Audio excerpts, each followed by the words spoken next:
Good morning, fire breathers. This is for the gym for 2019-06-04, and I'm starting with weird angle because I'm going to be showing you how I'm going to be doing this from now on. I just realized there was a nail in the wall left from the people here before, and I had extra whiteboards, and I'm like, why haven't I been writing down the workouts on the whiteboard instead of trying to balance my notebook?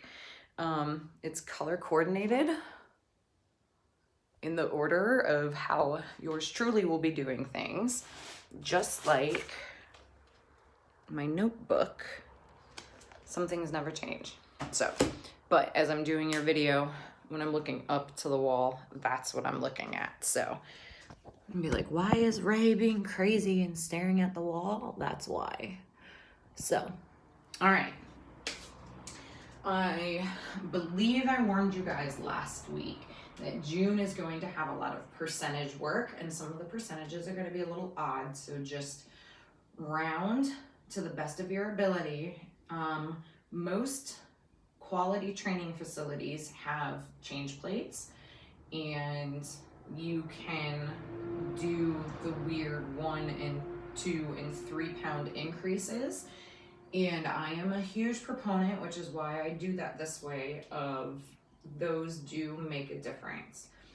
Not for things like deadlifts, I don't think necessarily, or for squats, but especially for our Olympic lifts and any shoulder head movement, bicep movements, like anything. I guess deadlifts can make a difference too, especially in a competition setting, but you know. So if you have those available to you, use them. If not, round to the best of what you have.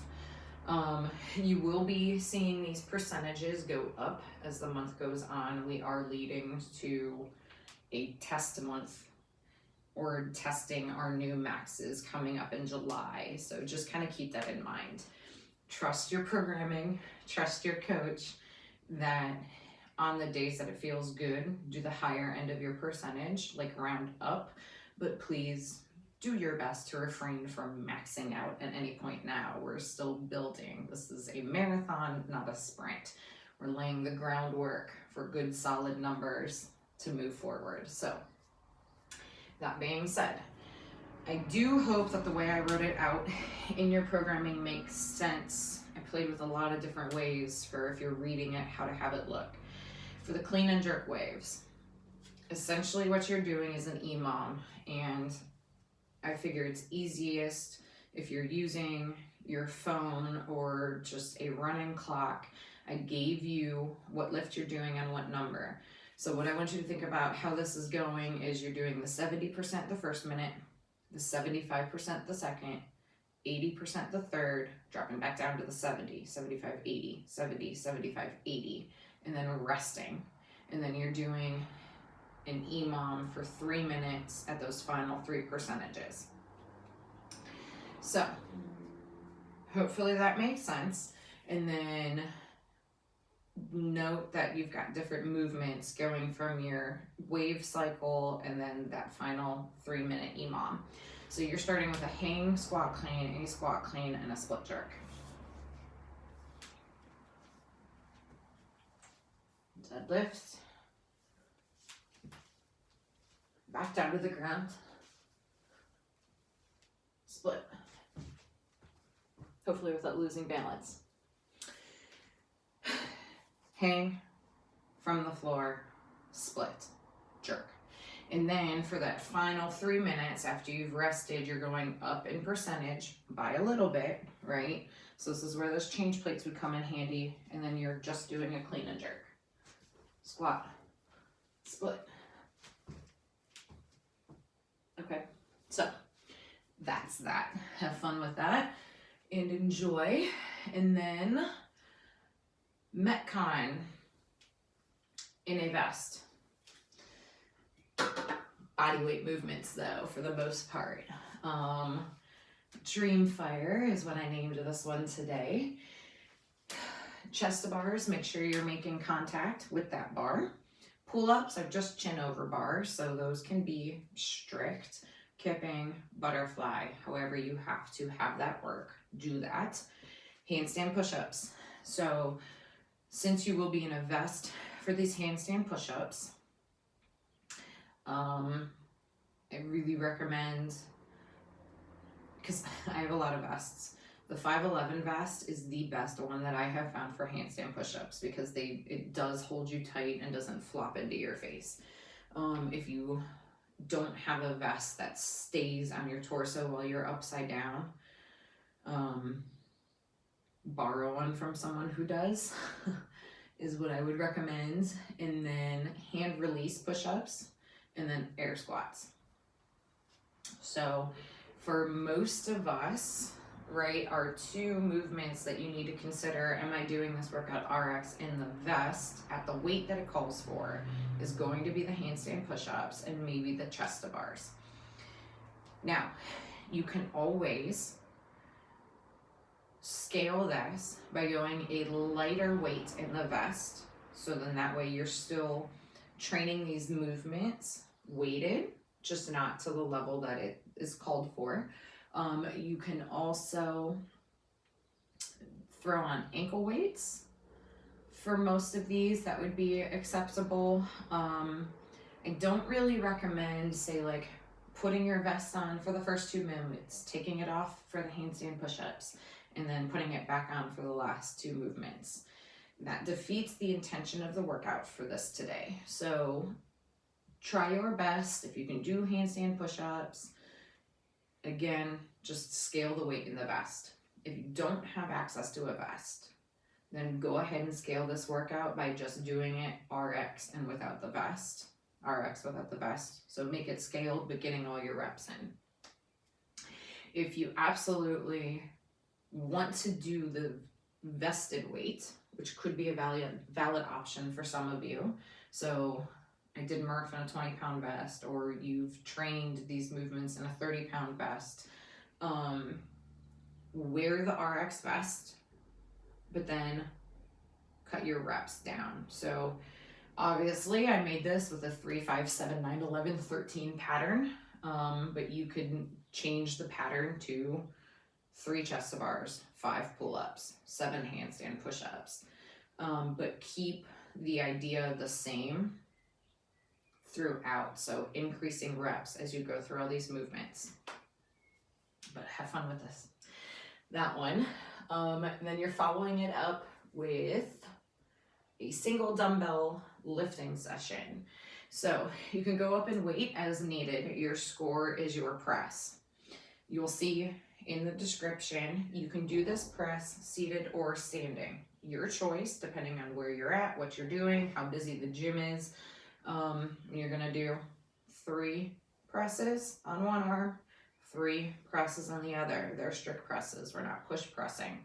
So if you wanna sit for that, you feel that's fine. If you wanna stand, fine. Bent over rows with your dumbbell. So again, make it heavy. If you wanna put your hand on the rack and do this number, you can, perfectly fine, 5 and 5. Then you're ending on a 50-foot front rack walking lunge. Again, your choice of dumbbell weight. One arm, lunge down, turn around, switch arms, lunge back. Would be best case scenario, but if you have to do a 25-foot down and back, switch 25-foot down and back, that's fine too. Then the non-sexy stuff. So this is the OG non-sexy stuff workout that just calls for an erg, your choice of equipment. So row, ski, bike, bike erg. You could assault bike, air bike, echo bike if you would like, treadmill if you want.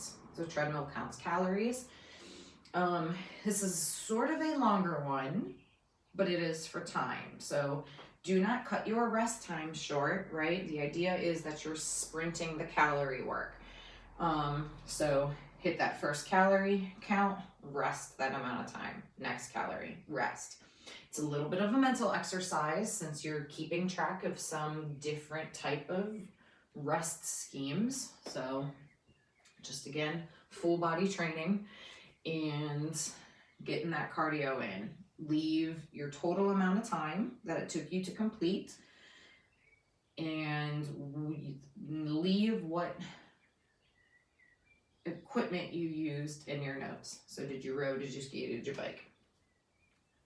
And then you've got a cool down and skill today. So for quality, you've got single unders to help cool that body back down.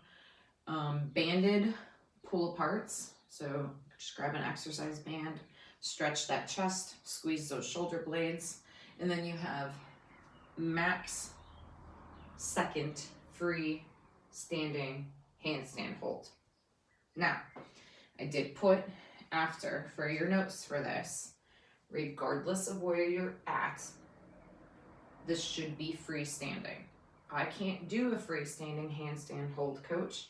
This is your time to practice. So if you don't have any sort of freestanding handstand, you will do tick-tocks. And tick-tocks, I got real nerdy about, I want to say a month ago, so if you want to go back through videos, you can. I can also send you other video links of other gymnastics coaches that have gone through this. But basically, a tick-tock is practicing going from standing on your feet. That's one.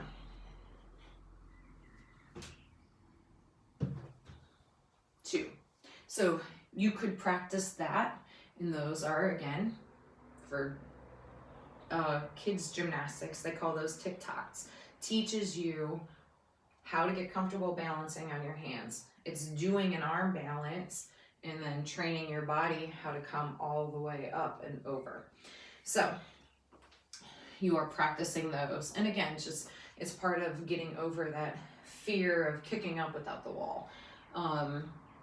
Because you can practice handstand walking into a wall or kicking up with the wall there, but there's something about knowing the wall's there, we tend to overkick. So then what happens when we go out in the open? We overkick. Well, there's no wall there. And then we land on our back, it hurts, and then we never do it again. So small steps to progress to that point, and as you do it, you find that balance. And then you gain your confidence. It's earned confidence, right? Well, I kicked up and I tick-tocked this way. I felt how strong my arms are. You trust yourself a little bit more each time, so then you come a little bit farther up next time. You come a little, and then next thing you know, you're holding it. I promise you it works that way. So do your work and the results will come. And then after you do your 3 rounds of that, you have banded pass-throughs and around the worlds. Just kind of work those shoulders out, stretch it, and then banded bully. Again, I covered that in a past video quite a few times, I believe. And then if you Google K-Star mobility WOD banded bully, it'll come up and you can listen to him nerd about it too. So keep up the great work, guys. Welcome aboard. Any questions, comments, concerns, you let me know. And Dracaris.